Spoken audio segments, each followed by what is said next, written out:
Olá, você ouve agora mais uma edição do Parabólica Entrevista, o bate-papo semanal da revista Parabólica. Ele foi concebido nas dunas do Marrocos, quando criança passeava no Leblon, cresceu mais um pouco e fez de Point a boate Dancing Days. Depois virou uma fera radical, pelo menos até virar vampiro e depois sair distribuindo tortadas por aí. Porém, foi após uma tempestade e uma temporada em Santana do Agreste que, dentro da Marinette, ele indagou: que rei sou eu? Olhando para o horizonte, já perto de Sucupira, eis que lhe veio a resposta: irmão, é preciso coragem. Muito bem, pessoal, recebam aqui hoje Tião Noveleiro, que, pelo seu currículo aqui, né, já explica muito do sobrenome que acompanha ele e também dessa trajetória muito doida aí pelo universo de tantos ficcionistas que estão fazendo, que fizeram história, ainda alguns estão fazendo. E este é o nosso entrevistado de hoje, né? Tião, seja muito bem-vindo, né? É um prazer receber você aqui. Obrigado, Maurício. Eu que agradeço o convite. Boa noite a todos os ouvintes, a todas as pessoas. É um prazer poder compartilhar um pouco da minha experiência, né? Não sou um Nilson Xavier, companheiro de serviço da TV História, um grande crítico do Seco, mas um pouco de experiência que eu tenho, né, de vivência, né, dentro do gênero, né, pesquisa, é, me dá o direito de ter uma visão sobre o assunto. Então, eu fico muito agradecido pelo convite. Sem dúvida, você já citou aí, né? É uma trindade, nós somos gigantes pela própria natureza. Você, Edu, Nilson, Sérgio Santos, também o Zamenza, né? E tá todo mundo lá sempre produzindo conteúdo. Marquezine também, que já é mais para o lado do arquivo e essa coisa toda. Então, são pessoas Sim, que realmente estão ali, sempre engajando tudo isso, sempre buscando resgatar a história da TV, né?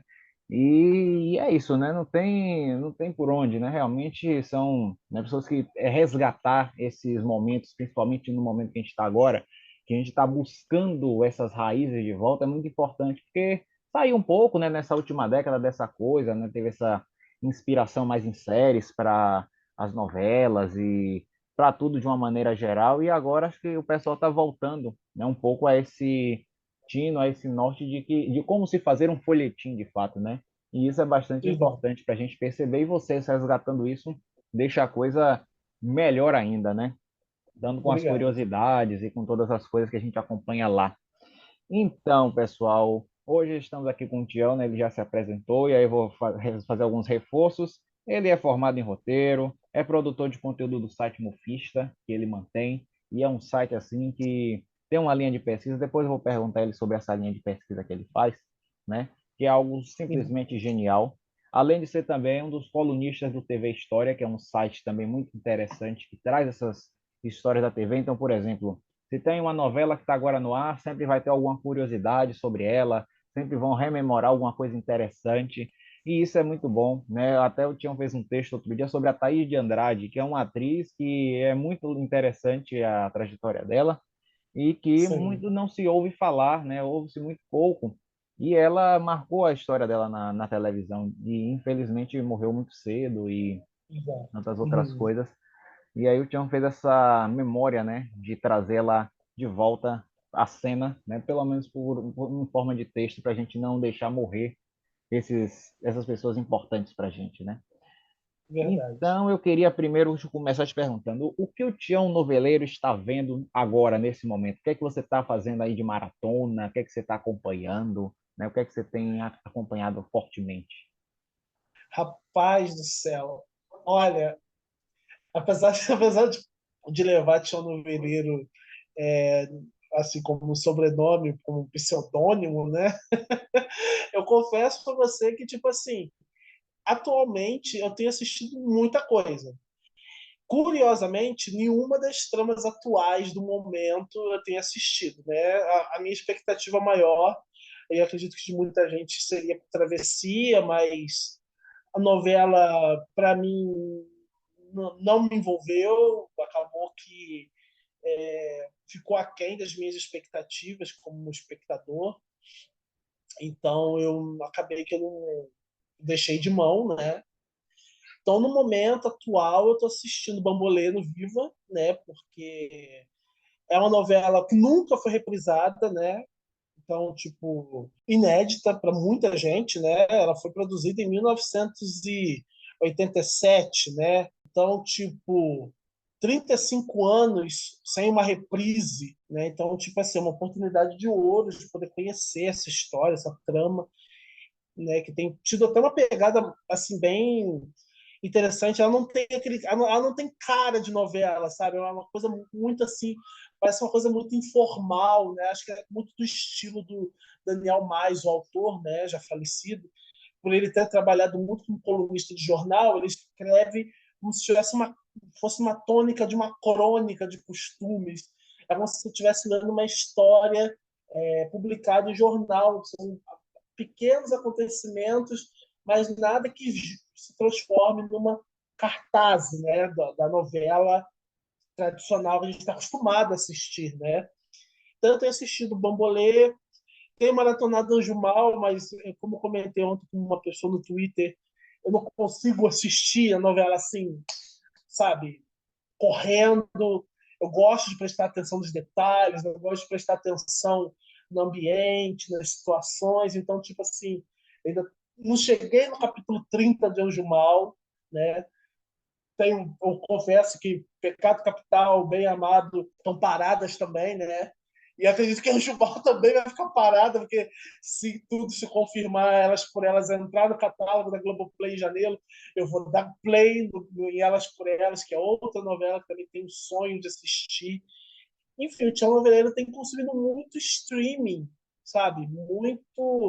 Muita velharia, por assim dizer, sabe? Muita coisa antiga, mas que me dá um certo prazer, porque é muito gostoso ter essa sensação de você ter a oportunidade de você assistir uma coisa do passado, de uma outra época, e adquirir, né, um senso crítico, né? Porque a novela hoje em dia, ela não, assim, apesar dela tratar de temas atuais, ela não evoluiu muito, ela continua ainda se baseando na tônica do melodrama, né, da crônica dos costumes. Mas eu acho muito bacana ter essa chance de poder revisitar novelas antigas e aprender, né? Ter um conteúdo de aprendizado. Eu acho que é muito interessante isso. Ah, sem dúvida, sem falar que também é uma espécie de raiz, né? Uma sensação de pertencimento, né? A gente ouve tanto falar dessas histórias, né? Gente que se interessa por isso. Exato. E aí, de repente, ter essa oportunidade de voltar realmente no tempo, né? E não só ler ou procurar em jornais, como você também procura, né? Arquivos antigos de bastidores, esse tipo de coisa. E aí você poder E, realmente degustar a história, né? E fazer parte daquele momento ali é muito interessante. E é muito válido, né? Não tem como não, né, de certa forma, se emocionar, no sentido assim de realmente poder acompanhar aquilo, né? Agora eu queria te certo. perguntar o seguinte, né? Você deu esse gancho para a travessia, eu queria te perguntar, olha só, você em uma oportunidade contou no Twitter que o Clone foi uma novela especial para você, né? Porque você se apegou a ela, né? E assim, vendo hoje Travessia, que é da mesma altura, como você se sente assim no contexto geral? Você já falou que ela não te pegou, que ela não te agradou, mas assim, aprofundando um pouco mais, como é que você se sente vendo isso, né? Que em 21 anos, como a Glória Pérez, né, mudou, vamos dizer assim, né? Ela veio com uma proposta, essa proposta não foi bem aceita, né? Foi uma proposta controversa. Então, como é que você se sente percebendo isso, né? Que uma de suas novelas favoritas foi escrita por ela. Agora temos uma novela insossa que também é escrita pela mesma autora. Como é que você analisa isso? Amigo, então, rapaz, eu acho assim, eu acho que o problema, num contexto geral, acho que assim, Travessia traz todas as coisas que Glória Pérez sempre abordou. A Glória Pérez sempre gostou de uma autora à frente do seu tempo, de trazer para suas tramas coisas assim que nunca foram exploradas, né? Ela foi pioneira com Barriga de Aluguel ao falar sobre, né, uma mulher poder ter filho usando uma barriga de uma outra pessoa, né? Falou sobre transplante de coração, de corpo e alma, sobre internet, explode coração, sobre o universo muçulmano e o clone. Então ela sempre foi uma autora muito à frente do seu tempo.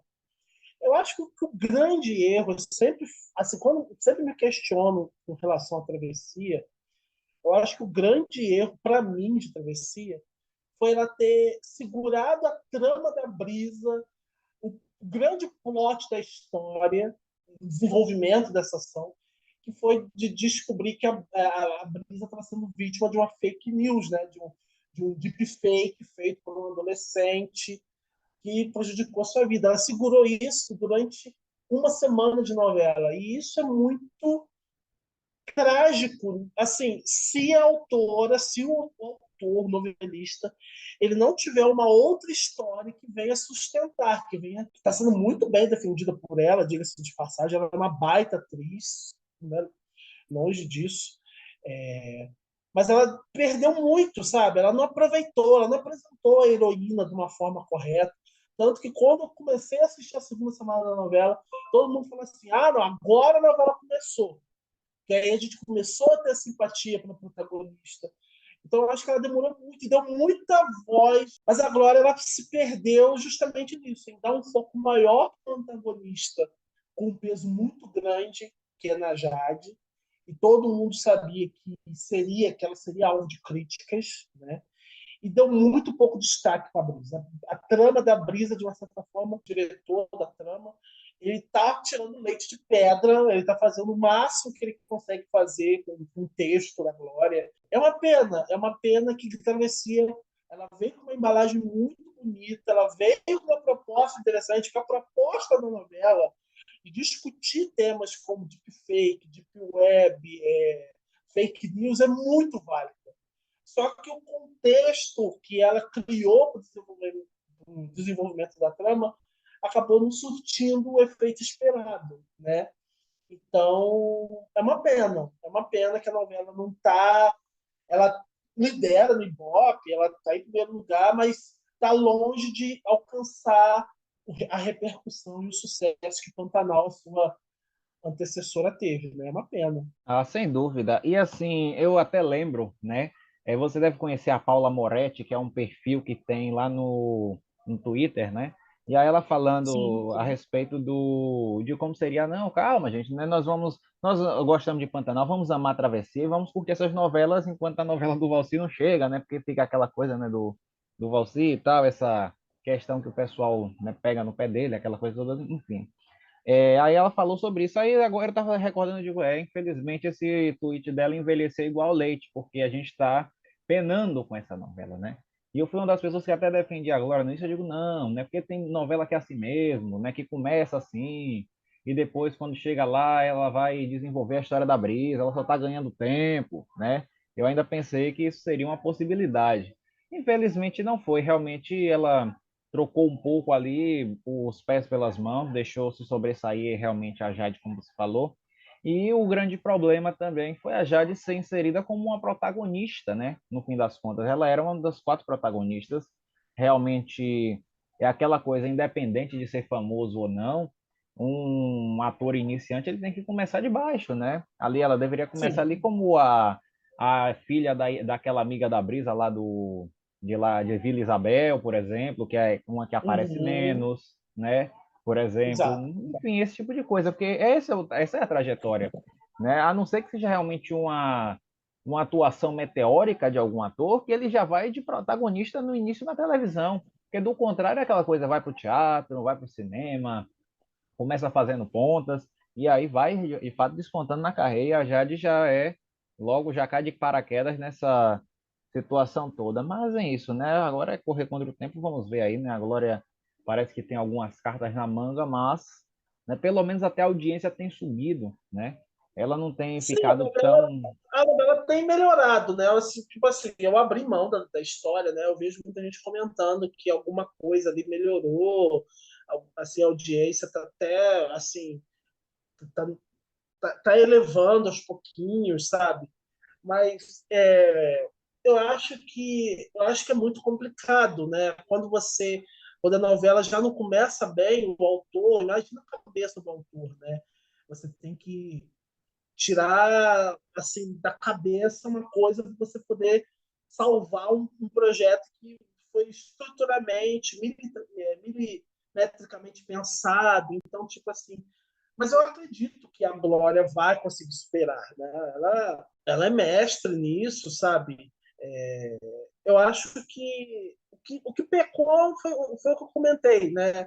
Eu acho que se a novela não tivesse se perdido muito nessa coisa de dar um destaque maior para Jade, e se ela tivesse vendido a trama da Brisa logo de cara como a trama mais importante da novela, eu acho que Travessia teria se saído muito bem, né?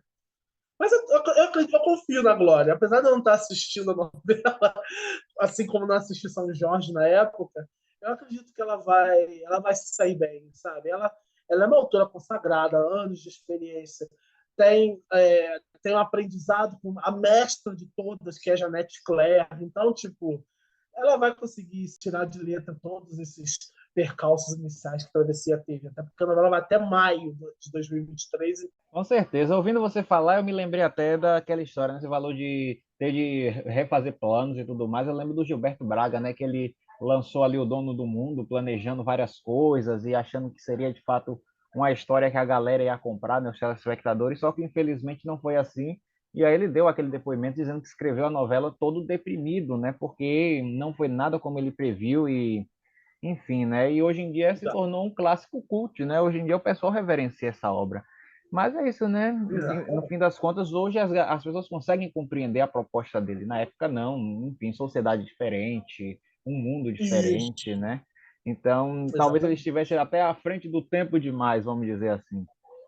Agora, deixa eu Sim, te exatamente. perguntar, qual foi a primeira novela que você lembra de ter assistido e quando foi que você decidiu passar a pesquisar e escrever sobre esse assunto? Rapaz, eu assim, eu tenho muito pouco, assim, tenho flashes de algumas coisas. Eu digo, quando alguém me pergunta isso, quando eu falo assim, eu digo que a primeira novela que eu tive consciência, que tipo assim, a gente tem aquela fase que a gente assiste novela por entretenimento, né? Assim, você está dentro da camada da população que assiste sem senso crítico, né? Você assiste com uma diversão, para desopilar a mente, né? Se fosse assim, eu diria Próxima Vítima. Mas a primeira novela que eu me lembro com um senso crítico apurado, como telespectador, tirando a dali pensamentos, fundamentos críticos da obra, da construção dos personagens, tudo, foi por amor do Manuel Carlos, né? A história da Helena, da troca dos bebês, de toda aquela mobilização ao longo da descoberta, se ela fez foi certo, se ela sacrificar o amor que ela tinha em seu casamento, trocou o filho vivo pelo filho morto da filha. Então, como uma novela para senso crítico meu, como espectador, para tirar dali alguma coisa para que pudesse depois entender, né, o papel de toda essa discussão na sociedade, foi por amor lá entre 97 e 98, quando a novela, o período que a novela ficou no ar. E já como você falou com relação à pesquisa, eu sempre fui uma pessoa que eu sempre quis saber de coisas do passado, né? Até bom aproveitar e falar assim, gente, eu não vivo só do passado, né? Eu vejo muita coisa assim, atual e tudo mais. Mas eu sempre fui uma pessoa muito ligada a coisas do que aconteceu antes de eu nascer. Né? Eu acho que a grande maioria das pessoas sempre tem essa curiosidade de saber como é que era na sociedade, o que a gente comia, o que a gente assistia. Então, eu sempre tive essa coisa de querer saber do passado. Então, durante muito a minha adolescência, eu sempre consegui, assim, recortes de revistas antigas, a Veja, a parte de crítica de televisão, jornais antigos, revistas antigas, né?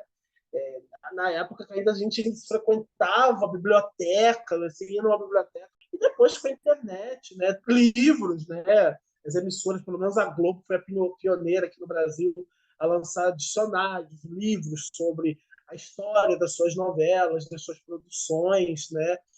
Então, quando eu comecei a ter acesso a esses livros, tudo isso sobre televisão, eu comecei a entender como é que funcionava, como é que se fazia uma novela, como é que se mede uma audiência, como é que aconteceu tal história do bastidor de uma novela.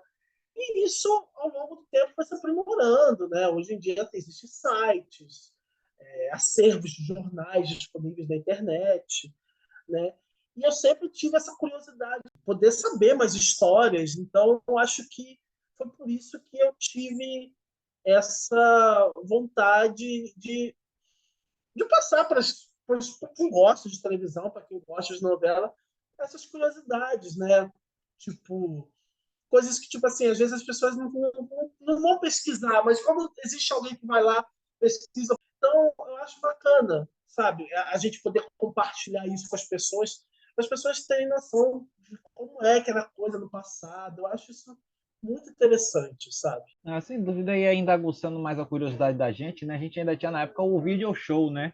Que passava e sempre trazia essas questões de memória, nostalgia, né? Se eu não me engano, nos anos 90 Exatamente. não era diário, ou já era diário, não tenho certeza. Mas sempre com essa, né, ideia de trazer mais Sim, com desse. essa proposta. Eu já peguei o video show na época que ele era diário, né? De segunda a sexta. Depois ele teve uma fase que era exibida aos sábados, né?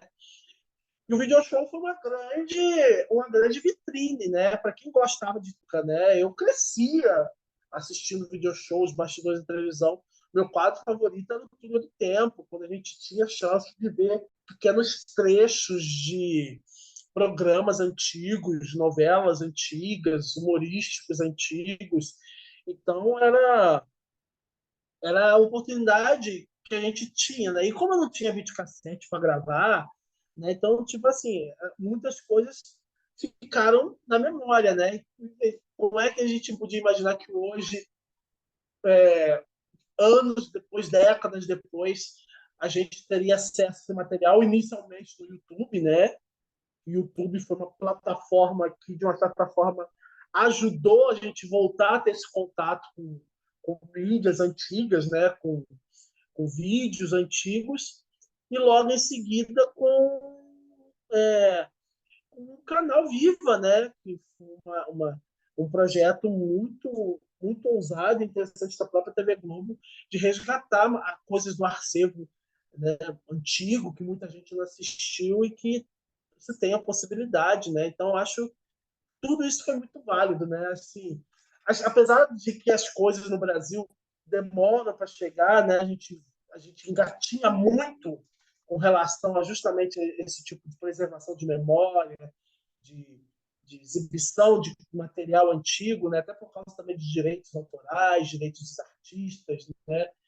Mas é muito bacana a gente ver que aos poucos a gente está tendo acesso a coisas, a materiais que talvez a gente nunca tivesse a oportunidade de ter chance de ver. Então, eu acho isso muito válido, muito interessante. Com certeza. E eu também me lembro, né? Falou do Túnel do Tempo, lembro também do novelão da semana, né? Que de vez em quando sempre trazia alguma coisa mais antiga. Eu lembro que uma Isso, vez exatamente. trouxeram até Saramandaia, né? Passou Saramandaia. E até tem um amigo nosso, né? O companheiro Rafael Machado, acho que é Machado, que tá até que ele faz a produção de arte, pesquisa de arte das novelas hoje em dia, né? E era ele que Isso. escrevia os roteiros desses episódios e é muito bacana, né? A gente ter essa lembrança. Eu lembro também, teve uma homenagem à escolinha do professor Raimundo, que passava uns episódios. Enfim, realmente foi uma grande escola para quem tinha essa curiosidade, né?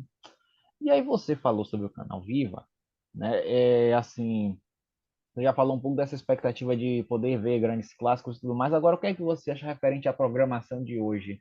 Né? Porque essa programação atual, ela mudou bastante o que era lá no início, que antes você tinha ali Globo de Ouro, Chacrinha, aí depois veio o Mais Você, né? Que a Ana Maria Braga apresentava de tarde, né? Aí vinha o Encontro com Fátima, programas assim de reprises, e depois, subitamente, acabou saindo da programação, né? Porque entrou uma nova gestão e hoje em dia você vê uma gestão que tem mais humorísticos, as novelas, né, que são praxe, e basicamente, e também alguns infantis, alguns especiais, algumas séries, né? Mas hoje em dia você vê uma grade mais pautada no humor, né? Você, como é que você enxerga isso? Você acha que talvez esse conteúdo que saiu, né, que foi também devido à audiência, esse conteúdo mais antigo de programas e tudo mais, né, ele não está mais disponível para a gente poder acompanhar no canal de TV. Mas você acha que seria interessante ver esse conteúdo, por exemplo, no Globoplay, a Ana Maria lá antigamente, ou até o Faustão, por exemplo? O que é que você acha sobre isso, né? Sobre essa nova visão que os programadores têm? Então, Maurício, como é que eu posso te dizer, cara? É, hoje em dia mudou muito, né? Porque, tipo assim, hoje em dia tudo é na base da internet. A internet, muita gente falou, assim, eu cresci numa época que muita gente falou que o videocassete iria matar o cinema. Isso não aconteceu. Na época dos meus pais falaram que a televisão ia matar a rádio. Isso também acabou não acontecendo. A internet não está matando a televisão. A internet está sendo um artifício para aproximar que hoje em dia não, não iria, assim, eu acho que esse novo público de internet, eles não iriam se interessar mais por aquela grade de antigamente, sabe? Eu acho assim, eu vou fazer dois pontos dessa análise. O primeiro ponto é que faz muita falta. Faz muita falta um programa de show, um programa infantil, porque uma coisa que acho que já ouvi falar em outros podcasts é que está faltando essa formação do novo público, né? E isso está direcionado muito aos aplicativos. Tipo assim, hoje em dia, o novo público de televisão está sendo criado pela internet, pelos aplicativos, TikTok, Instagram. Você vê que hoje em dia as dancinhas do momento são danças de TikTok, são coisas de stories de Instagram. Esse novo público que um dia cresceu assistindo Xuxa, Angélica, Mara Maravilha, Eliana, que depois foi crescendo assistindo o Caldeirão do Hulk, ao Serginho Groisman, e depois começou a ver uma novela, um jornal. Esse público, no qual acho que você e eu fizemos parte dessa geração, não existe mais, sabe?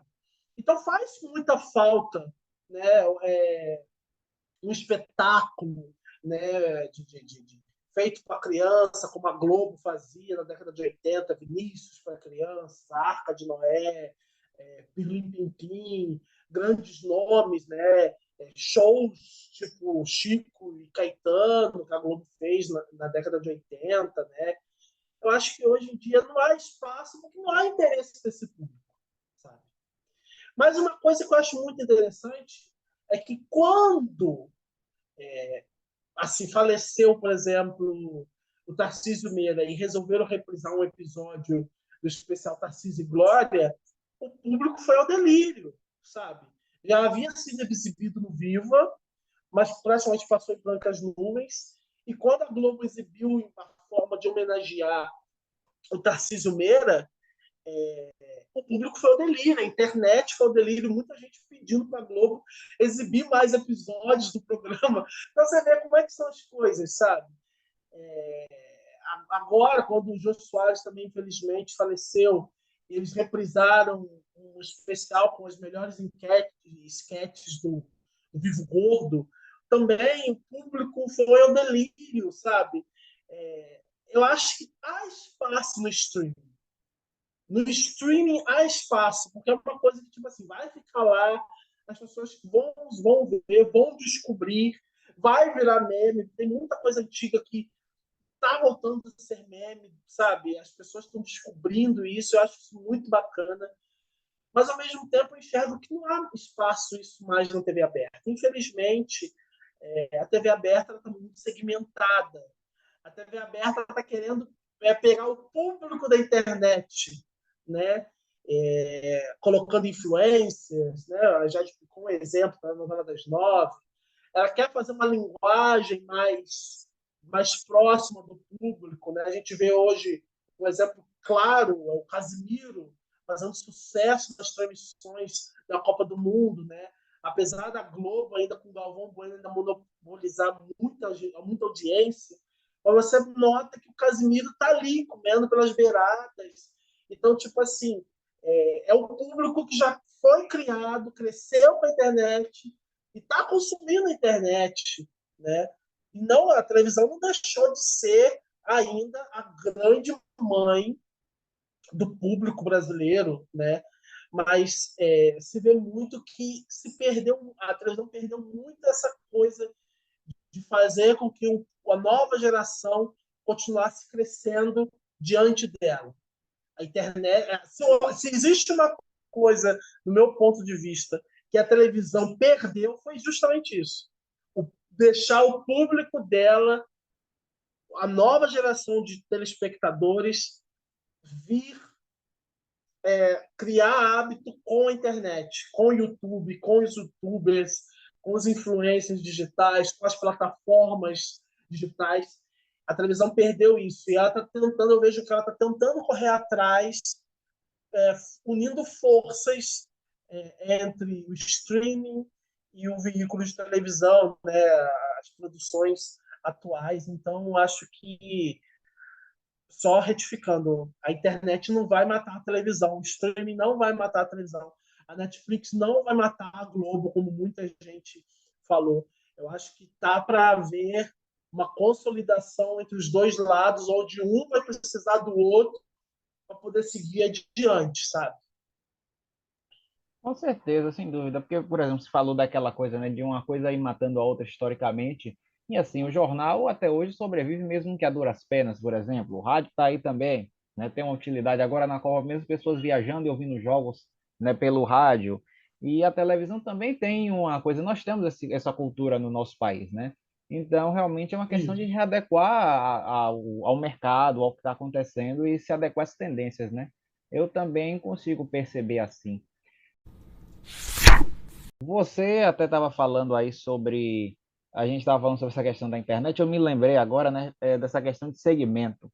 Aí tem uma jornalista chamada Marion, e eu não sei o sobrenome dela, é Strockler, arrisco dizer Strockler.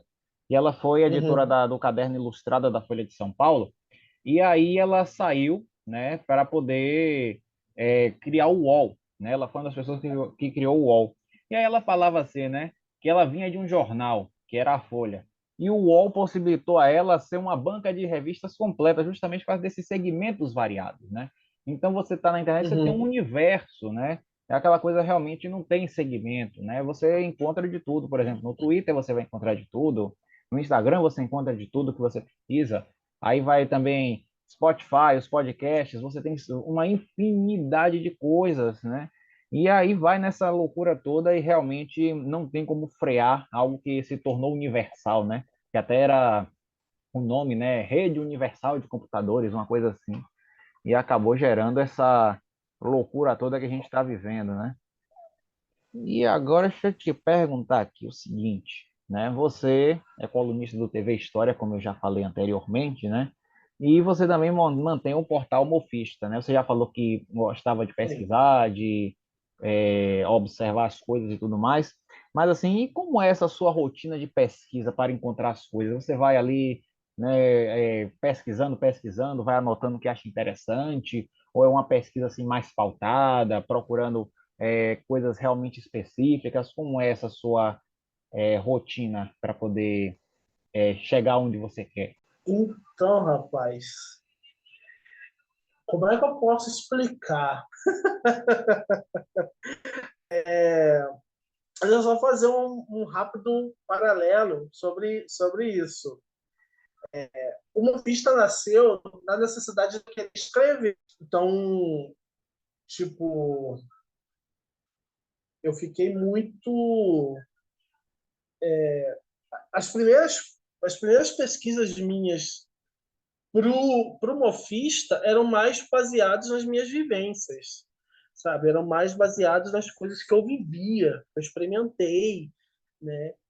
E pretensiosamente, quando fui fazer um texto sobre, assim, eu já estava até abordando assuntos do passado que estavam ligados às coisas que eu lia, né? Tudo mais. Até que teve um dia que eu resolvi falar sobre.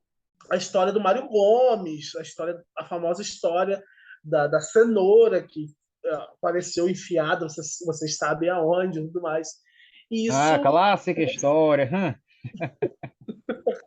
a clássica história da cenoura do Fiofó do Mário Gomes, que eu pesquisei a fundo, né? Então, tipo assim, então isso acabou deslanchando o Mofista, né? Fazendo com que eu ficasse conhecido, né? Assim, pelo público, né? E eu confesso que eu nunca tive essa pretensão de forma alguma. Eu sou uma pessoa muito tímida, né? Então, tipo assim, eu fico feliz pelo reconhecimento do meu trabalho, das pesquisas e tudo mais. Mas já falando diretamente da pesquisa, a minha pesquisa ela é muito assim elaborada, assim. Por TV História, como esse é um trabalho de pautas diárias, né? Então eu já recebo pré-pautas, né, que eu vou desenvolvendo. Às vezes, quando eu consigo, eu tento ir além um pouco, né, tentar pegar alguma coisa que possa complementar o assunto que foi direcionado para minha pesquisa do trabalho. Aí eu faço o texto, né, e envio para eles, né, da mesma forma, do mesmo cuidado com que eu faço as pautas para o Mofista. Com relação ao Mofista, o trabalho ele já é mais intimista no sentido de que eu tento pesquisar mais conteúdo além do que já existe. Acho que o diferencial do Mofista e que muito me agrada como crítico, né? Porque eu sou crítico das coisas que eu faço, né? Mas que me agrada muito como crítico, como pessoa, é justamente o fato de eu buscar curiosidades, situações diferentes, né? Curiosidades, temas, textos diferentes do que já existe por aí na mídia. Então, quando eu consigo descobrir coisas mais elaboradas, por exemplo, a história do Mário Gomes, durante muito tempo se ficou essa coisa, assim, mas como é que aconteceu a história da cenoura e tudo mais. Então, eu me debrucei durante um mês, praticamente, né? Na época, quando eu fiz esse texto, eu estava trabalhando como cobrador de ônibus, né? Então, tipo assim, nas minhas horas vagas, eu fazia uma pesquisinha, anotava, achava outra, anotava num caderno aonde eu achei a matéria, a data,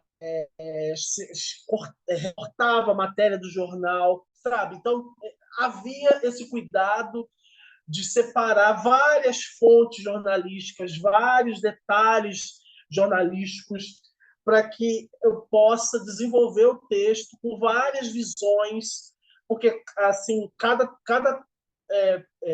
jornal, né, ele vai te dar um direcionamento, ele vai te dar um pedaço da história que um outro veículo vai te dar um outro pedaço, uma informação que saiu num texto está no outro, então você vai juntando as peças, é como se fosse um quebra-cabeça, sabe? Você vai juntando todas as peças e quando você encontra a unidade que vai fazer o texto sair, aí eu vou lá e publico. Então, é um trabalho mais apurado. Não que o que eu faço no TV História não seja.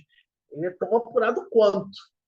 Mas no Mofista há um pouco mais desse apuro, porque como são textos assim são uma pauta livre, né? Assim, eu que escolho, eu que decido. Então há como eu trabalhar um pouco mais, buscar um pouco mais, né? Então tipo assim, eu quero fazer um texto como eu fiz sobre bambolê, né? Eu queria buscar coisas que a mídia não divulgou, que a mídia atual não divulgou sobre a novela. Então, descobri que a Carla Marins, que vive uma das filhas do protagonista, sofreu um acidente de automóvel. Não foi só o Cláudio Marzo que tinha sofrido um acidente e ficou afastado. Carla Marins sofreu um acidente. O personagem do Maurício Matar ia morrer. O autor decidiu não matar porque o personagem fez sucesso perante o público. Isso você não vai encontrar nos sites, você não vai encontrar na Memória Globo, você não vai encontrar em outros veículos de comunicação, você vai encontrar só no Mofista. Então, por isso que a pesquisa que eu faço como Mofista ela tem um direcionamento maior de pesquisa, de apuro, porque eu gosto de levar um certo tempo para conseguir reunir a maior quantidade de material possível para eu poder entregar, nem que seja assim, praticamente 100% completo aquilo que não estava em outras publicações, sabe?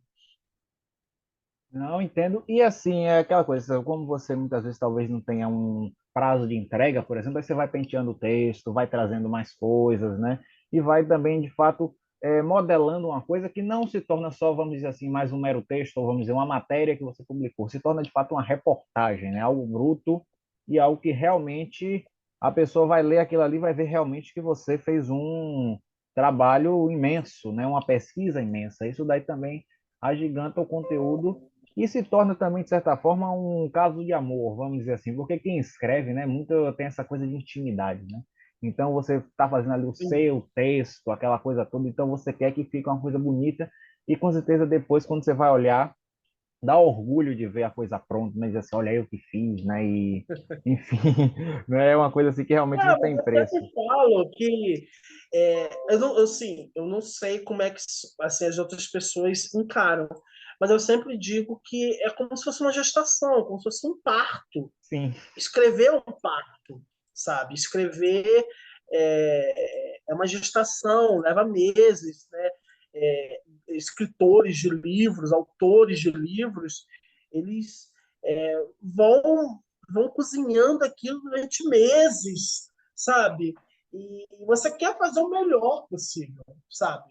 Você quer fazer com a maior qualidade possível, porque hoje em dia eu entendo que eu não escrevo para mim, eu escrevo para os outros, eu tenho um público, né? No TV História, no Mofista. Hoje eu encaro isso, eu vejo isso como uma responsabilidade muito grande, sabe? Então, é óbvio que pode acontecer um deslize, um equívoco, um erro, é, mas a gente se apaixona. Então, toda vez que eu ponho um texto do Mofista no ar, ou eu entrego uma pauta pronta para TV História, é como se colocasse um filho no mundo, sabe? É uma gestação, é um parto, às vezes é difícil, às vezes pode até sair prematuro, e a gente depois vai costurando, remendando, para que ele nasce perfeito novamente. Então, é uma identificação muito grande, muito segura, né? E a gente que escreve, porque além do trabalho da pesquisa, há o trabalho da escrita, né? Então, depois da pesquisa, quando eu vou escrever, aí eu considero a situação mais caótica ainda, porque é aquele momento que você está ali colocando todas as ideias que você teve ao longo do período que você andou pesquisando para você botar no ar. Então é uma coisa muito interessante, é uma coisa muito assim, muito paternal, sabe? Eu confesso a você que eu fico orgulhoso toda vez que um texto meu sai no TV História, sai no Mofista, eu fico muito feliz, né? Quando há repercussão, quando há os elogios, sabe? Eu acho que isso engrandece a gente, sabe? Então, eu fico muito feliz.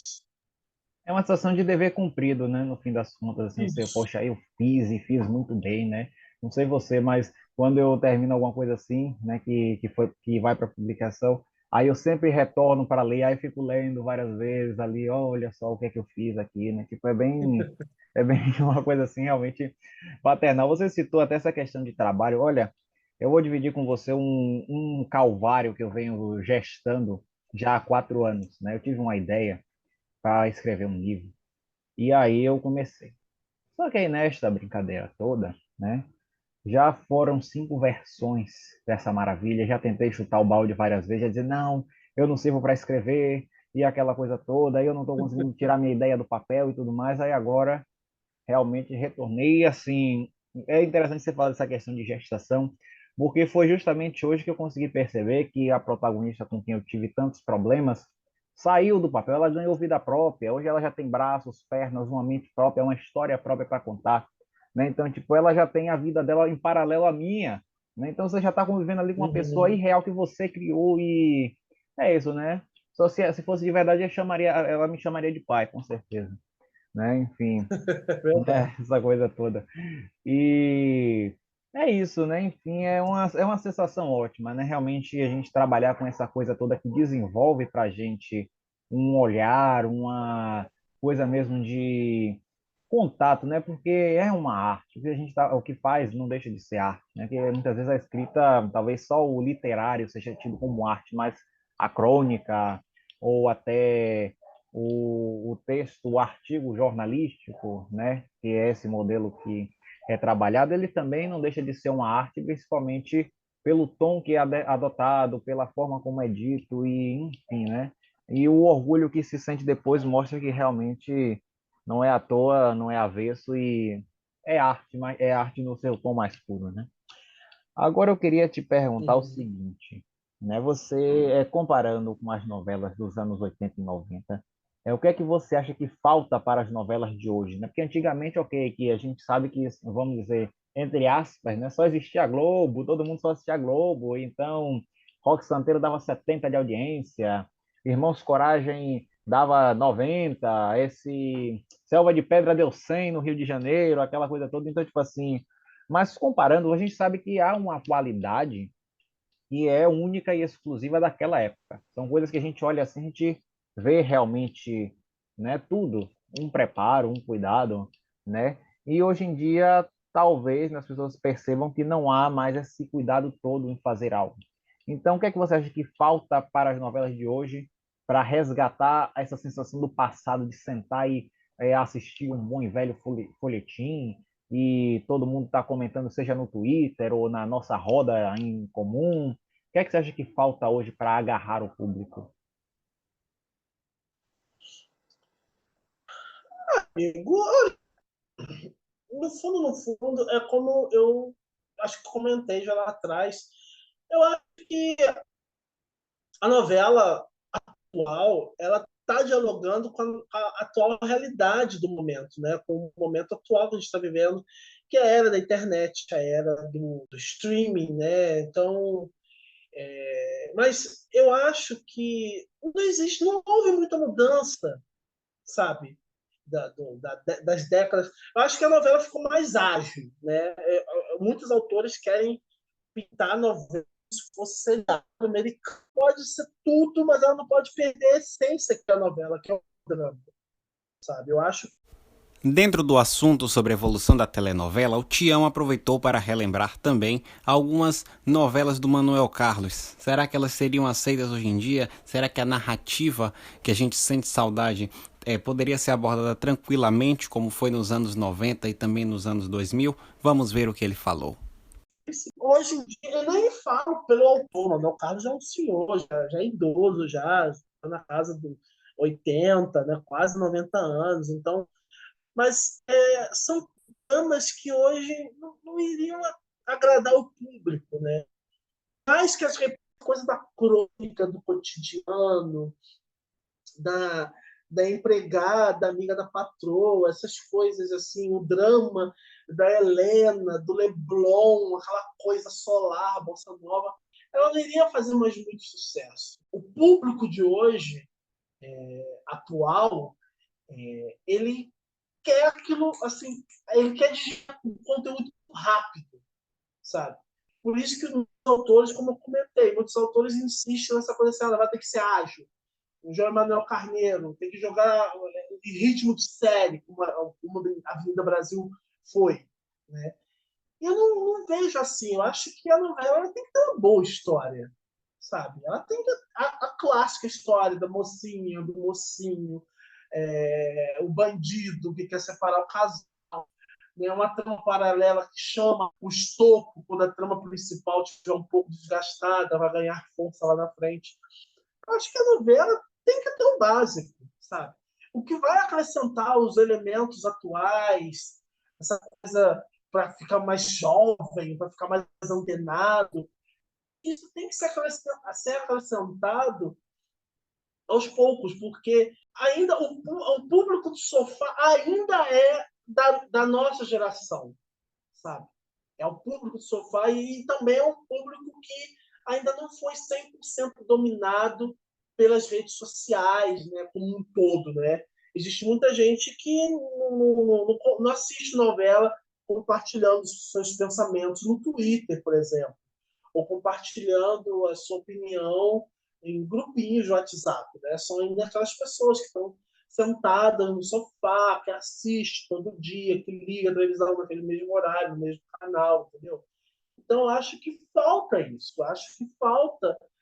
É uma boa história, sabe? Você não precisa. Hoje em dia, a gente está vendo muito representatividade. Eu acho muito importante termos mais protagonistas negros, mais personagens gays, mais personagens trans, lésbicas, sabe, com deficiência. Eu acho que tá na hora de dar essa mudança. Eu acho que essa é o foco principal. A novela continuar a mesma coisa que sempre foi, mas dar visibilidade a esse novo público, né? Mostrar mais representatividade, sabe? Eu acho que a gente está engatinhando ainda muita coisa, né?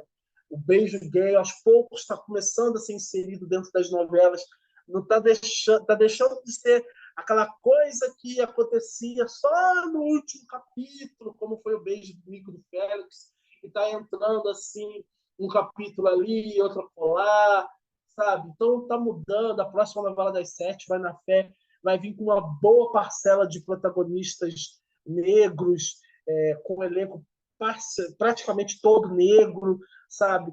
Então, eu acho que isso é uma vitória, sabe? Eu acho que isso é uma conquista, sabe? Nossa, do público. Eu acho que a novela ela tem que evoluir nesse sentido, não no sentido da trama. A trama tem que continuar sendo o que Janete Claire sempre ensinou para gente. Grandes histórias de amor, que a gente sonha com aquilo, né? Grandes cartazes coletivos, um bom quem matou, um bom mistério. Acho que as novidades elas que têm que ser inseridas são essas novidades que a gente vê agora. E eu acho que a novela não vai acabar, né? Eu acho que hoje, com o sucesso de Todas as Flores no streaming, né? Tá dando mais burburinho do que a própria travessia, né? Né, como anunciaram, duas novelas das nove exibidas simultaneamente. É, a novela não vai morrer, a novela vai ganhar um novo fôlego, um novo público, e eu acho que isso que é bacana, sabe? Hoje em dia você tem um leque de opções em várias plataformas, então a novela não vai morrer. E a novela não mudou de lá para cá. Ela pode ter mudado a forma de se apresentar, né? De ser até um pouco mais ágil, mas você pode ver isso que vale tudo em 2022, uma novela feita em 1988 continua sendo tão atual quanto nunca, né? Uma novela que fala sobre corrupção, sobre crime de colarinho branco, sobre honestidade. Você vê que o Brasil não mudou. A novela continua lá, inteiramente atual. 36 anos depois, a novela continua lá. Super atual, super com temas incríveis e com uma boa e velha história de amor por trás dela. Então é isso. Se tiver uma boa história de amor, um bom vilão, um bom mocinho, se for tudo entregado ao público, não precisa ser mastigado como o Valci Carrasco faz na novela dele. Mas se você não fizer o público de bobo, você mostrar ali quem é o bom, quem é o mal, para quem a gente vai torcer, para quem a gente vai odiar, acho que a novela vai agradar em cheio, não vai, nunca vai morrer se seguir esse estilo que já se perpetua há tantas décadas, né?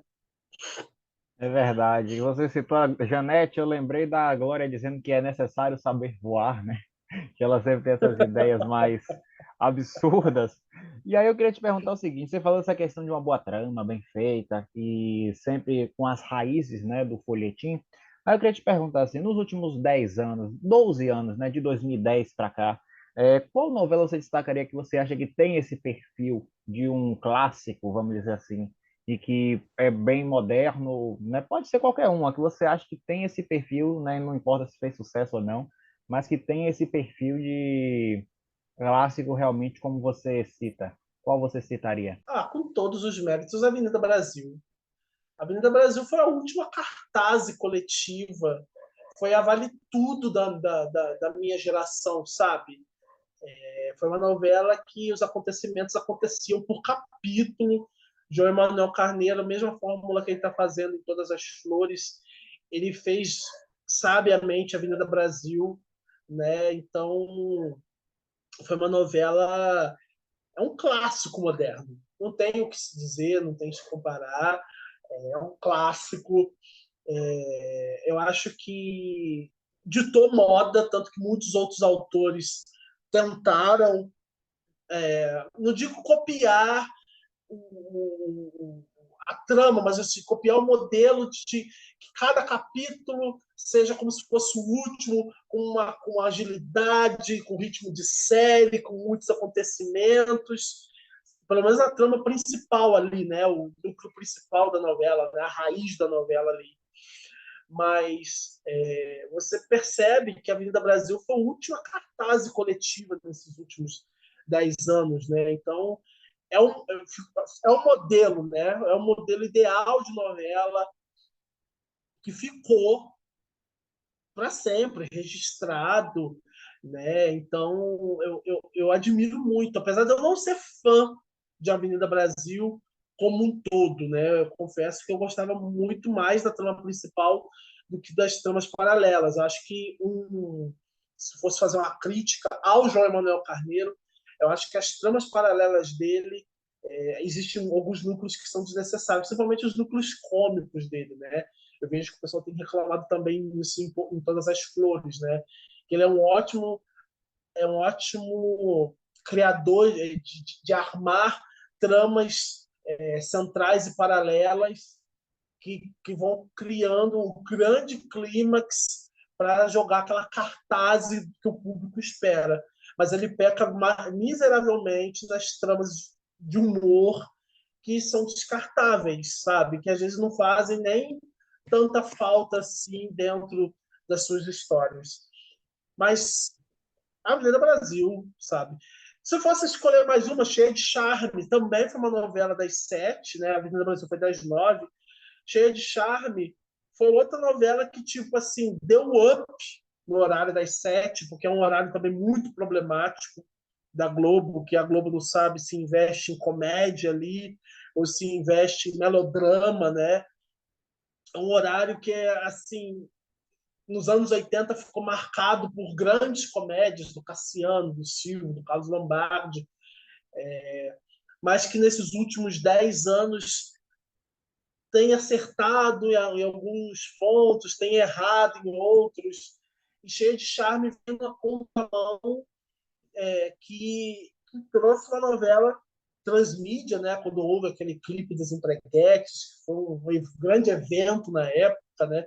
Todo mundo correu para a internet para ver o clipe, né? Que ficou restrito a um capítulo, então quem não tinha internet na época teve que esperar o capítulo da segunda, né, para assistir o clipe, o videoclipe. Então foi uma novela moderna, mas que você vê, contava uma bela e irresistível história de amor, de sonho, de superação por trás. Não mudou nada, não inventou a roda, continua o mesmo melodrama, só que a dupla de autores, né, o Felipe Miguel, Isabel de conseguiu Oliveira. isso, exatamente. Isabel de Oliveira conseguiu ali estruturar a novidade dentro do melodrama. Então, acho que são dois bons exemplos de novelas que nos últimos 10 anos se tornaram clássicos, porque não inventaram a roda, mas conseguiram fazer com que avançasse, né? O melodrama a gente já conhece, avançasse um pouco mais e desse um ar de novidade para o telespectador. É isso, e acho que é isso que a gente precisa. Você falou dessa questão da comédia, né, na novela das 7, tipo assim, a gente vê que quando uma história é bem contada, né, não tem essa coisa de, vamos dizer assim, de não fazer sucesso, seja lá em que horário for. Porque, por exemplo, A Viagem, aquele dramalhão, aquela coisa que realmente você sente no coração doer, né, aquela novela é fantástica, né? E aí você vê uma novela que passou às 7 da noite, o núcleo cômico era muito restrito, né? Mas era um drama que foi comprado pelo público, porque era uma história realmente bem feita, uma história que realmente não subestimava ninguém, né? E fidelizou um público das 7 da noite que estava acostumado com aquilo, né? Inclusive, ela ainda ajudou a impulsionar a audiência da novela das 6, que era sala de espera na época. E aí você vê como realmente uma boa história, né, consegue manter esse clima, né? Então acho que boas histórias sendo contadas vão realmente render bons números e boas lembranças também, né? Exatamente, exatamente. Eu acho que acho que as novelas hoje em dia elas estão reconquistando o público, sabe? Estão conseguindo atingir aquilo que de uma certa forma ficou perdido porque muitos autores quiseram ousar, né, nas suas narrativas e acabou que encontrou uma certa resistência, né?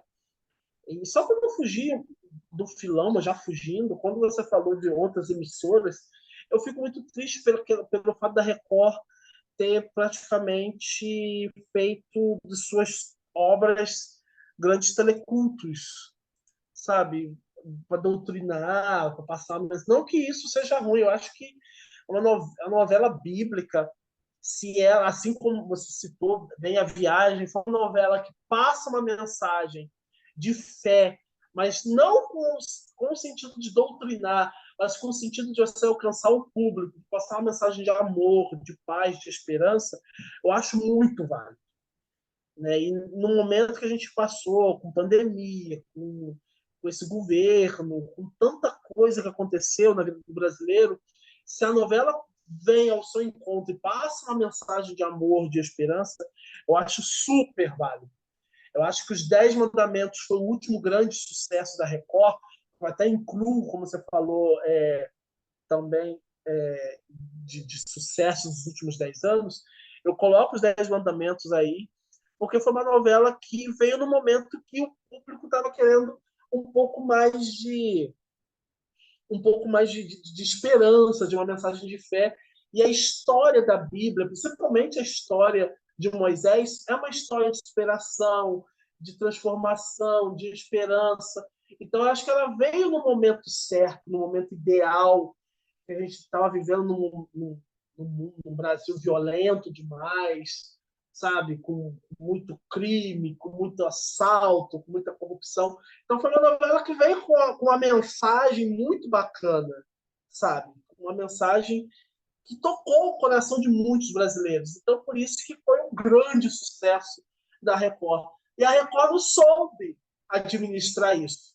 Quis espremer até o último bagaço essa linha bíblica, assim como o SBT faz com as suas novelas infantis, vai espremendo até quando pode e não querem sair dessa zona de conforto. Por isso que a Globo vai continuar sendo, até surgir uma nova visão mercadológica para bater os seus produtos, como uma pioneira, como a grande produtora de teledramaturgia do Brasil, sabe? Isso não é puxação de saco, ou nem eu estou defendendo a Globo de forma alguma. É a visão que a gente tem. Você não precisa ser estudioso para ver que a Globo não sai do. Que a Globo não fica confortável, não fica na sua zona de conforto sempre. Por mais que às vezes ela tenha que buscar uma solução para segurar a sua audiência, para recuperar o seu público, sempre estão investindo em uma coisa nova, em um modelo novo de dramaturgia, de experimentação, mesmo que não seja sucesso, mas pelo menos eles foram lá, tentaram, bateu na trave, tentou, eles não ficam naquela zona de conforto. Então, eu acho que a Globo vai continuar sendo a grande produtora, a grande Hollywood, como já foi chamada, né? A grande Hollywood brasileira. Ela vai continuar sendo até que as emissoras, as concorrentes, percebam que para tentar fazer um produto maior ou superior à da própria Globo, eles vão ter que correr por fora. Eu acho que falta isso. Eu acho que falta esse despertar essa visão do, do, do, do, dessas emissoras, né, das pessoas que estão envolvidas com esse trabalho, né? Enquanto eles não atinarem a isso, a Globo vai continuar sempre sendo a Globo. E muita gente vai continuar sempre falando mal da Globo porque eles não aceitam, né? Porque é a única. Mas fazer o quê? Ela realmente é a única. É a única que ainda está servindo dramaturgia de vários tipos, para vários públicos. Então é isso. É isso, né? Infelizmente não tem para onde correr, porque realmente SBT e Record tiveram grandes chances nas mãos, né? Desperdiçaram, saturaram também, e hoje em dia colhem os frutos disso, né? Estratégias mal feitas, né? De muitas vezes querer um retorno imediato e não pensar, não medir esforços, e você vê, pô, velho, uma emissora como a SBT que fez aquele filão de novelas mexicanas, novelas excelentes, né? E novelas assim que, como o do Seco retratou, não tinham nada de tão extraordinário, mas eram novelas gostosas de assistir, né? Tanto que hoje elas estão aí levantando a moral do horário da tarde nas reprises. E aí você vê também a Record que era mais época, a Record realmente foi a única capaz de bater a Globo na época, né? Fez grandes produções, Prova de Amor, Vidas Opostas, Chamas da Vida, Os Mutantes, e infelizmente também perdeu o fio da meada, né? Depois de alguns fracassos, decidiu investir nas novelas bíblicas e aí acabou fazendo esse filão porque viu que teria um reconhecimento e também um retorno rápido. Só que esse retorno agora não está. Pois é, Tiago, deixa eu te perguntar o seguinte agora. Você é roteirista formado, né? E assim, se você fosse escolher, na verdade, se você fosse escrever uma novela, né, o que não poderia faltar na novela do Tião, né? Quais são as coisas que você empregaria, né, do seu estilo para uma trama que você fosse conversar com aquele que estivesse assistindo aquilo? O que é que não poderia faltar? Qual é o seu ingrediente, o seu tempero, o seu diferencial numa trama, quando você fosse escrever, por exemplo? Rapaz do céu. Então, rapaz, eu acho que o mais importante numa novela, que não poderia faltar numa novela do Tchau, é uma história de amor. Eu acredito muito em amor, sabe? Em grandes histórias de amor. Eu cresci, né, na frente da televisão, né? Eu sou cria na televisão, né? Jade Lucas, Bebel e Olavo, sabe? Eu diria que eu cresci assistindo grandes obras, grandes clássicos, só tendo a oportunidade de conhecer grandes trabalhos, grandes novelas. Mas eu acho que o principal, como a gente já conversou hoje, é uma boa história de amor. É saber quem é o mocinho, quem é o vilão, quem é o herói, quem é a mocinha. Eu acho que isso são os pontos principais de uma boa história, né? Eu acho que uma novela do Tião Noveleiro iria investir justamente nisso, sabe? E óbvio que eu penso que, como escritor que eu sou, né? Como eu escrevo para tantos veículos, né? O Mofista, TV História, então eu posso me considerar um escritor. Eu acho que a novela ela tem que entreter, informar, mas acho que ela não precisa ser doutrinadora. Então, eu acho que seria um escritor, um novelista, né?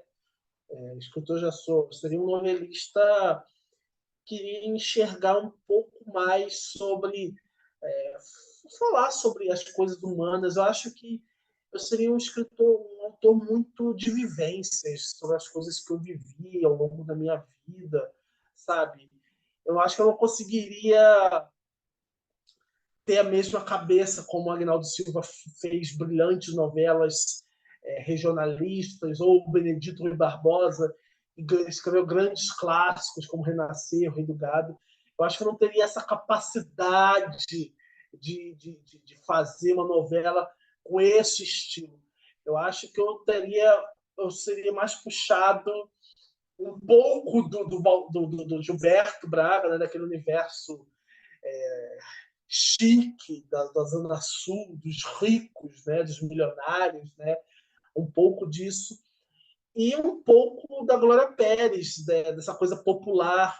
né, do ser humano, sabe? Eu acho que o popular seria justamente isso, esse lado do ser humano, das vivências, do dia a dia, de entender como é que a gente funciona, né? Eu trabalhei 10 anos como cobrador de ônibus, então em 10 anos eu vi muitas histórias, eu vivi muitas coisas ali no dia a dia, na batalha. Então, você tem uma experiência, né, de vida ali dentro. Você vê histórias, você vê, isso dá uma novela, isso dá um filme, sabe? Então, eu acho que eu seria um autor muito de buscar um pouco dessa coisa da psicologia humana, sabe? De abraçar um pouco essa coisa da criação de personagens que o público se identifica, sabe? Eu acho que eu seria um novelista meio chato, assim, mas é, falando assim, fica muito fora de contexto. Acho que se fosse no papel e sendo filmado, acho que as pessoas teriam uma dimensão. Mas acho que eu ficaria nessa linha, assim, sabe, entre o popular da Glória Pérez e o universo da sociedade, da alta sociedade, que o Gilberto Braga imprimiu com maestria nos seus trabalhos, né? E Com que faz muita certeza. falta. Eu ainda acho que você ainda tem uma pitadinha de Vani Ribeiro aí nos seus trabalhos, viu? Com essa coisa de uma história bem contada, né? Folhetinesca, como ela, só ela sabia fazer, né?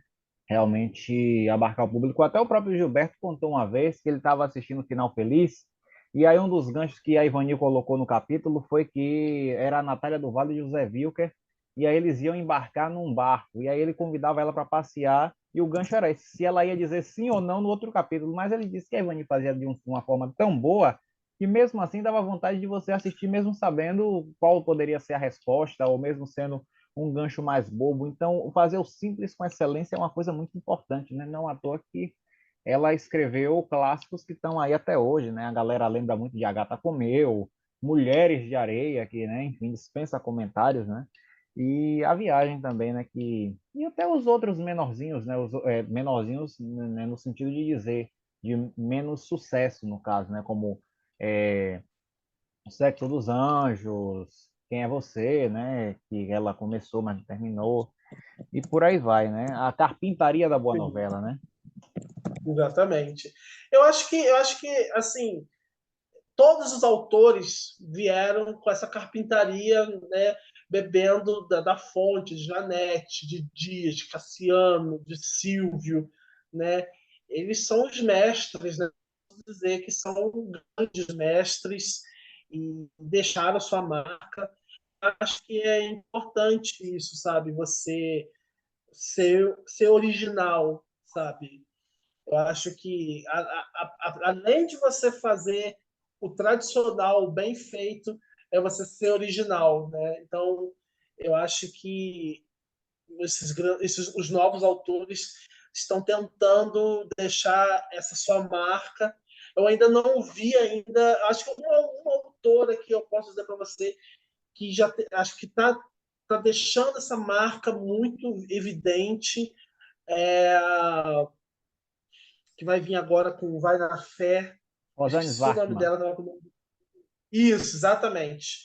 Que ela, quando escreveu junto com o Paulo Ram, Bom Sucesso e Totalmente Totalmente demais. Demais, já deixaram ali as suas e Malhação Sonhos, já deixaram ali as suas marcas autorais muito fortes. Então, acho que são de uma nova geração, assim como a Alicia Manso, a Manuela Dias, já estão deixando, são novos autores, novas autoras, que já estão deixando ali sua marca ali autoral, que beberam da fonte desses consagrados autores e que estão fazendo um bonito trabalho, sabe? E eu fico muito feliz também de ver autoras mulheres se solidificando dentro da Globo, né? Antigamente a gente só ouvia falar de autoras titulares, Janete, Vani, Glória Pérez, né? Regina Braga. Então, as autoras mulheres, né? Maria Moretti, as novas gerações de autoras mulheres estão ali se destacando. E eu torço muito, muito, para que muito em breve um autor negro venha ali despontar como uma grande novidade da TV Globo, uma autora negra, sabe? Eu acho que o futuro vai nos reservar boas novidades, boas estrelas dessa nova carpintaria que está surgindo por aí. Sem dúvida, é porque também, infelizmente, ele ficou no vai, não vai, né? Porque agora a Malhação foi cancelada e a última Malhação seria escrita justamente por dois autores negros que eram irmãos, né? E não aconteceu, infelizmente. Aí você tem o Wendel Bendelack, que está ali sempre com algum projeto, alguma coisa, e infelizmente não foi ainda para frente, né?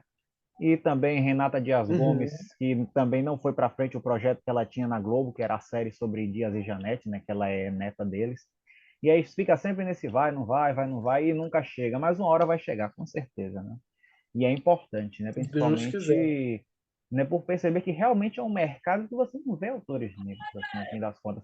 Por exemplo, o único que eu lembro, assim, é o que é, no caso, colaborador, é o Nelson Sim. Nadotti, né? Que, Isso. e o próprio Bendelack também, mas, assim, de autor titular, infelizmente, nós não tivemos ainda.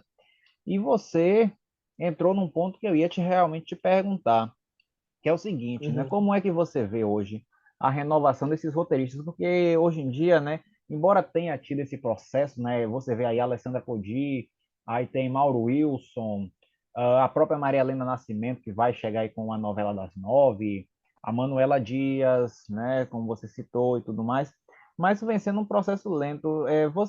Como é que você vê essa renovação? E como é que, e por que você acha que o público ele vem sofrendo com a falta dessas boas histórias, justamente por talvez não ter uma renovação de ideias, novos pensamentos, novas criações que podem vir a surtir um efeito diferente? O que é que você acha sobre isso? Eu acho que o público ele já tem que estar acostumado, né? Assim, eu acho que existe uma certa resistência mais nossa, assim, da minha geração, que sempre foi criado com aquele negócio, né? Aquela Pinca, né? Maneco, Aguinaldo, Silvio de Abreu, Glória Pérez, né? E a gente está vendo essa renovação. Ela está vindo muito, muito assim, aos poucos, né? Acho que quando o Silvio de Abreu estava gerindo o núcleo de dramaturgia, né, da emissora, né? Ele colocou muita gente nova, né? Alguns se saíram bem, outros não se saíram, tiveram outra oportunidade, e o que eu acho muito válido, sem sombra de dúvidas. Essa renovação vai acontecer, sim. Pode estar demorando um pouco, porque hoje em dia está tudo mudado, né? A Globo já não está mantendo mais os seus artistas como mantinham antigamente, não está mais segurando os contratados, tanto que os últimos autores a terem contrato fixo, como da Casa vai ser o Valcir, né, que daqui, depois de Terra Vermelha, vai ser o projeto, né, não vai ser mais contrato fixo. Então, é uma nova realidade que está se formando, né? Então, acho que vai ser um momento em que muitos novos nomes vão surgir, né? Vão aparecer e vão agregar ou não. Né? Eu acho que escrever para televisão, que ainda é um veículo de demanda muito grande, requer não só experiência, mas requer também um absoluto inteligência, uma absoluta concentração, porque você não está lidando, porque são públicos distintos, né? Streaming é uma coisa, TV aberta é outra. Você está falando com milhões de pessoas, sabe? Você está falando com uma boa parte da população do Brasil. Então, os novos escritores eles têm que estar preparados para encarar uma maratona que não é fácil, sabe? Escrever para televisão não é fácil, né? Então, eu acho que essa renovação vai acontecer gradativamente, super normal. Eu acho que é uma coisa que a gente tem que entender que vem para ficar, Infelizmente, Manuel Carlos, assim, Gilberto Braga, repentinamente nos deixou, né, ano passado. Então, Silvio de Abreu já não escreve mais, Manuel Carlos já não escreve mais, provavelmente essa vai ser a última novela da Glória Pérez, então a gente tem que ter essa noção de que os medalhões com que a gente cresceu, se formou, vão sair, vão deixar, já estão deixando já o espaço em aberto. Da mesma forma que aconteceu na década de 70, quando Janete faleceu, Cassiano faleceu, Dias Gomes, Braulio Pedroso, enfim. São, são mudanças, sabe? Eu acho que uma coisa que eu acho muito simbólica e que acho que pouca gente fala é que o modelo de produção de dramaturgia, de teledramaturgia da Globo, e eu não estou falando do melodrama em si, mas eu estou falando da gestão de dramaturgia, da produção de dramaturgia da Globo, sempre foi a mesma, depois com a morte desse primeiro grupo de autores que eu falei, agora com o fechamento de ciclo desse segundo grupo, né, do Maneco, Silvio, Lombardi, Rinaldo Silva, Lauro César, que a novela você pode ser de um autor novo, mas você vê que segue o mesmo padrão da Globo de antigamente, histórias com grandes ganchos, com grandes estruturas, sabe? Com um elenco entrosado, coisas que eram oriundas dos anos 70, 80, 90. Isso não mudou. Isso vai perpetuar para sempre, sabe? É uma marca da própria TV Globo, né? Que vai se perpetuar da mesma forma da Record. A Record, ela tem uma marca de quando ela está no clímax, em vez de dar uma ida para o intervalo, para o público se restabelecer, tomar aquele fôlego, não, muda para uma trama paralela, ou muda para uma trama que não tem nada a ver, depois volta para aquela trama que ficou em pausa da cartaz. Então, são modelos, estruturas, padrões, né? Da forma como se faz a telenovela dentro de cada emissora. Isso vai seguir durante décadas e décadas e décadas. Mas a renovação de autores, isso é uma coisa que vai acontecer, já está acontecendo, mas é uma coisa que eu tenho que, só para fechar esse assunto, não todos vão sobreviver a esse novo modelo que está surgindo por aí. Serão muitos aqueles que vão conseguir seguir adiante e terão outros que vão achar melhor ficar restrito ao streaming ou restrito a apenas manter uma ideia original e um autor mais tarimbado ir lá e desenvolver. Eu acho que essa renovação vai trazer grandes surpresas para os próximos anos, para as próximas décadas. A gente, tomara que a gente esteja aqui vivo para a gente presenciar essas transformações no meio da dramaturgia como um todo. Sem dúvida. E também a abertura de mercado tem muito a nos acrescentar, né? Como você falou. Isso daí realmente vai expandir fronteiras, horizontes. Tinha aí o plano da telesérie com o Silvio de Abreu na HBO, que não vingou, né? Isso. E né, tantas outras coisas assim, até as próprias séries mesmo. Hoje em dia, você vê, por exemplo, né, a Rosana Herrmann, que é jornalista, roteirista e tudo mais, ela trabalhou um tempo no Vai Que Cola, agora ela já voltou a escrever e escrever uma série para Disney junto com Miguel Falabella. Então você vê que realmente vai se tudo se formando ali. A Eliane Garcia também, que é parceira do João Emanuel, voltou agora com ele para o streaming, né? Houve também Uhum. aquele boato no passado de que se para um autor que estivesse contratado pela emissora, ele teria de ter de escrever uma série para o Globoplay enquanto ele estivesse fora do ar, né? Teve essa proposta que, se eu não me engano, não foi à frente, né?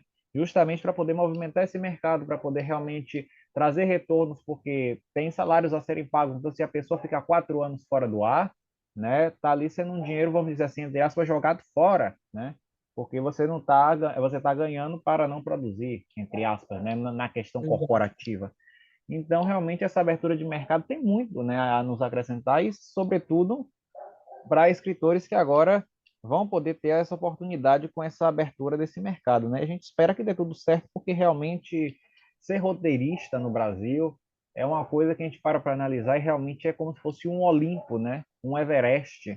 É algo realmente, vamos dizer assim, entre aspas, com muitas aspas, é como se fosse apenas para pessoas certas, no momento certo, na hora certa, como aconteceu com a Glória Pérez, por exemplo, né?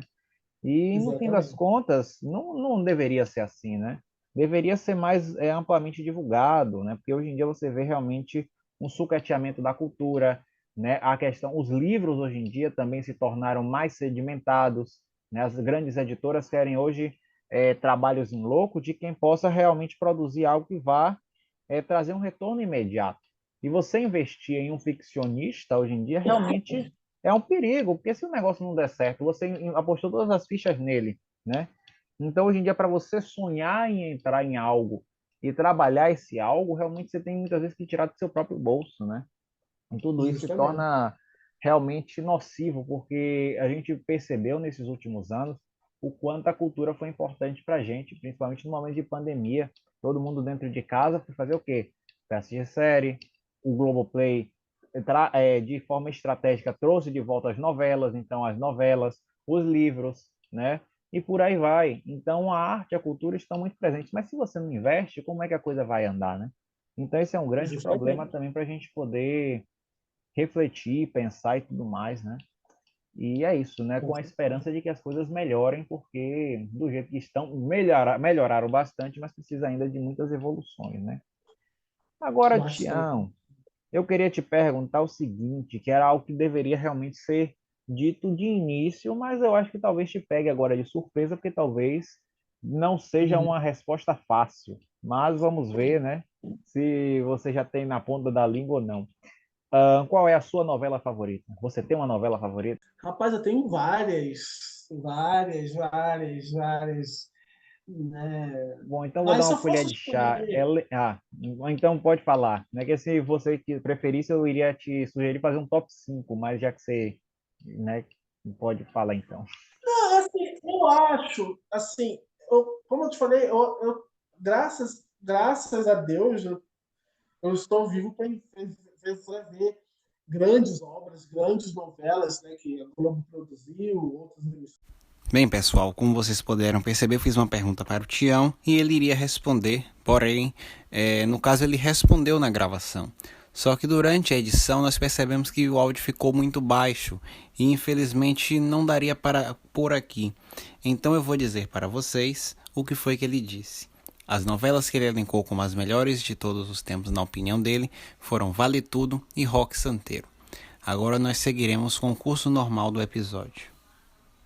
E ainda eu acho que ainda para fechar esse pódio dos anos 80 ainda daria para dar uma medalha de bronze aí. Eu acredito que para a Tieta também, né? Porque realmente ela também está nessa linha de fazer críticas, né? De abraçar aquela época, tipo, você vê ali aquela sketch, não seria sketch, mas o plot, né? Do pastor, Sim, né? E está muito presente na nossa realidade hoje, aquele plot do pastor. O pastor vai lá, né? Faz aquela coisa toda, e aí, enfim, acaba realmente só, né? Usurpando ali o pessoal e depois todo mundo segue para sua vida normal. E tantos outros justamente. temas que estão ali presentes, né? Como Perpétua, enfim. Aí você vê muita questão da moral, né? Porque, por exemplo, lá tem o Zé das Medalhas que se beneficia, né, no Rock Santeiro, se beneficia ali da morte do Rock, nas lembrancinhas da cidade, todo mundo se beneficia da morte dele. Aí você vai para uma Uhum. Vale Tudo que já tem um Marco Aurélio ali, né, todo engravatado, mas sempre querendo levar melhor. E o discurso de moral está sempre em todas as tramas, então realmente é muito interessante perceber isso, essa ideia do Gilberto, né, de trazer isso dessa maneira, mostrando que a corrupção pode ser do pobre, do rico, do jovem, do mais velho, né? E sempre com assuntos de cotidiano. Porque tem até aquela cena do Bartolomeu, né, falando que se ele desse uma nota para o cara lá do parque de diversões, o cara ia deixar o Bruno brincar mais um momento lá, né?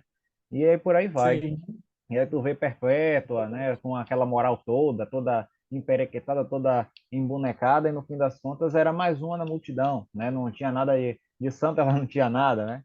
Enfim, então você vê realmente esses retratos, né, do nosso, retratos pitorescos, mas retratos tão fiéis do que a gente, né, tem de encarar, né, como você falou, infelizmente, né, a gente ainda não mudou muito. E o mais impressionante é que, assim, a gente olha, parece que 1985, né, foi há 20 anos atrás, parece muitas vezes, mas não, já foi há 40, né, praticamente.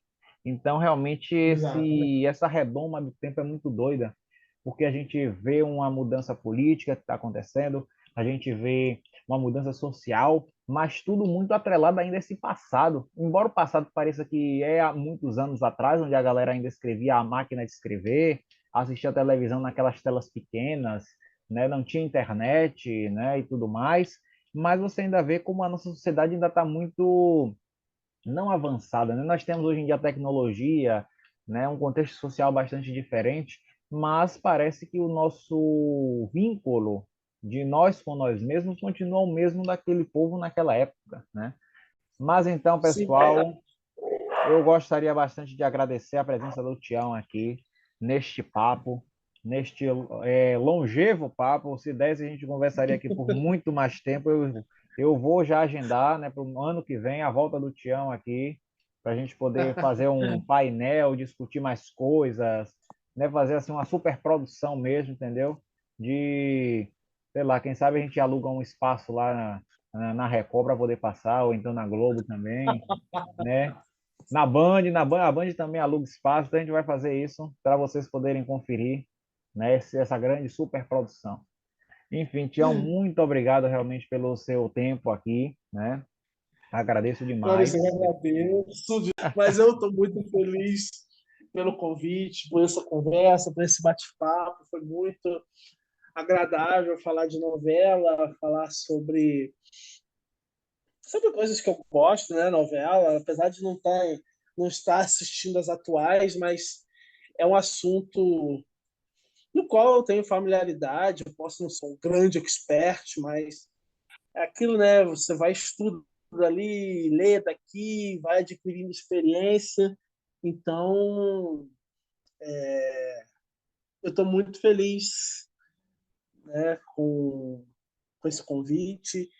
Com certeza, é isso aí. Já fica aqui o convite para a próxima, né?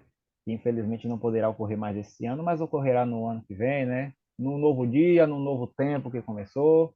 E é isso. Tião, desejo a você também, né? Aproveitar para desejar boas festas, né? Um fim de ano, um fim de ciclo com leveza, com tranquilidade, né? E que seja um 2023 de muita paz e de muitas realizações para todos nós. Amém, amém para você, sua família. E é isso. Nós aqui estamos estendendo esses votos para você que ouviu. Agradeço mais uma vez ao Tião. E este foi o nosso Parabólica Entrevista super especial de hoje. Nós vamos ficando por aqui. Até o próximo episódio. Bom, como vocês puderam perceber, esta gravação foi feita antes do ano novo, né? Antes de 2023 chegar, e por isso nós estamos desejando e estendendo a vocês esses votos de um novo ano. Nós ainda estamos no 6º dia, então por isso ainda vale, não é verdade? Que o 2023 de todos seja maravilhoso e que nós possamos nos encontrar muito em breve. Agradeço mais uma vez ao Tião pela presença e a você que ouviu até aqui. Até mais.